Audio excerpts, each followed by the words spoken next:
তো আমি দুপুরবেলা রেডি হয়ে গেছি সূর্য পুজো দেখতে যাওয়ার জন্য কুন্তিঘাটে। তো চলো যাওয়া যাক। তো কীর্তনতলায় চলে এসেছি, এই যে বসে আছি। তো এসে দেখছি সূর্য পুজো স্টার্টও হয়ে গেছে, এই যে। তো দেখতে থাকো, খুবই সুন্দর হয়েছিল। এটা হচ্ছে সূর্য পুজো, আর রাত্রে হবে রাসলীলা। রাসলীলাটার আমার মনে হয় না দেখা হবে, কারণ অনেকটা রাত্রেই হয় ওটা। তো চলো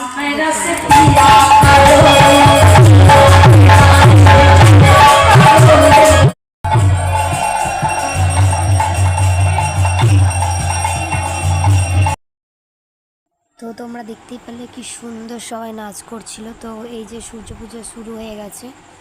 তো সূর্য পুজোর পর আসর ভেঙে যাওয়ার পর, সিঁদুর খেলার পর আমরা ওখানে ভোগ বিতরণ করে ভোগ টোগ খেয়ে বাড়ি চলে এসেছিলাম।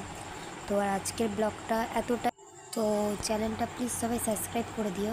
তো যাওয়ার আগে কেউ রাধে রাধে বলে যেতে ভুলে যাবেন না। তো চলো বাই।